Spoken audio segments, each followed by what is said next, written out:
It's nice to speak to you today, Tim. It's interesting. I did a junket today for the Amy Winehouse biopic, and discovered, through kind of discussed, sorry, through when we were chatting to the director and stuff, to how sensitive with the kind of material they need to be, such as the kind of recency of the story. It's still kind of so raw, but it really shows. And I watch kind of Franklin. It shows that with time comes freedom. We can be so creative now with kind of history. Yeah. You must have had much fun with this, because I found recently in the last 2 or 3 years there's been such a kind of a really great injection of sort of like quite fun, quite sort of overstated in a really kind of great way, kind of period pieces, and I just wondered if it was something you quite enjoyed dipping into.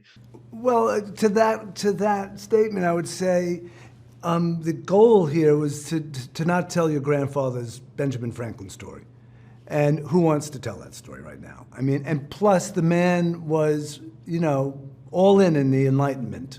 And he was a very contemporary figure. I mean, personally he was complex in every way, central to our birth of our republic.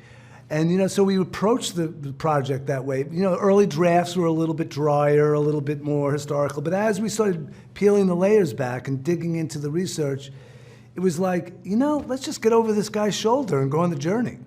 And let's make it really from his perspective and make it fun, because he was actually one of our first humorists. And he was funny, he was brilliant, he was narcissistic, he was he was everything. I mean, he really is sort of embodies the American spirit, if you will, Yeah, and I think there is that kind of playful glint in his eyes. Oh, It's something Michael Douglas brings, and then some to this role. It must have been a great joy to not just leave this character in the hands of someone like Michael, but to be able to direct someone that is such an icon of the screen. I keep saying this, he's never more than 50 feet away from the lens. I mean, even when he's not on, he's over there, he's in the sun, he's reading periodical after periodical. And when he hits the set, he knows, he's been a producer his whole life too. He knows every little way a set operates. And he knows where the lens is, and he knows what's happening. And on top of that, he's a brilliant actor. And you get to see him up close. It's a real treat. And I think it was a treat for all the actors that are standing in front of him, because they all told me so. But yet he's also easy on set. Like, the crew loved him.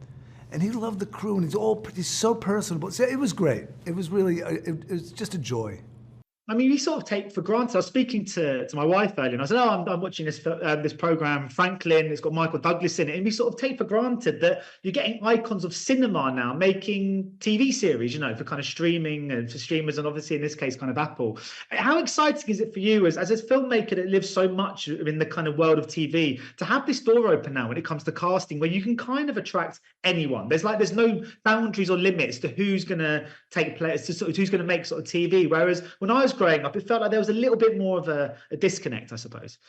I think that television is, you see so many big stars coming to television, so many big directors. I think it's appealing. I like to say, I've been in television my whole life. I like the action of it. I mean, I like that you don't have to wait for it. It's a machine, and it's going, and you're doing your thing. So if you're an actor, you're flexing your muscles. You're not waiting for a movie to get made for 3 years and then make it for 2 years and wait for it to come out.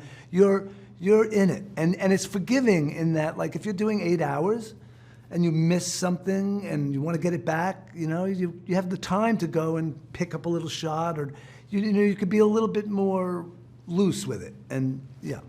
And just my final question then, because you've dipped in and done some huge, brilliant episodes of some of the greatest TV shows of all time as well. I just wanted to know, of all of the kind of singular episodes you've ever made, is there one you're most proud of any show you've done?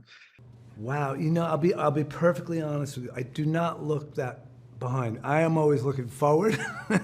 I truly do. But I'm fond of, in your lifetime, if you could get on 4 gigs that you really hold close forever, I feel like there's 10 of those. And I feel like this job is right there at the top. I'm just the ensemble, just the crew, all of it, the production. I've had so many good opportunities, and I owe it all to great writing and great families in this business.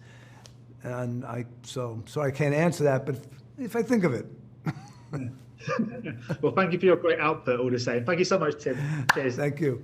Ladies and gentlemen, you're watching Hey You Guys! Hey, you guys! Hey, you guys! Hey, that's what they all say. Hey, you guys! Hey, you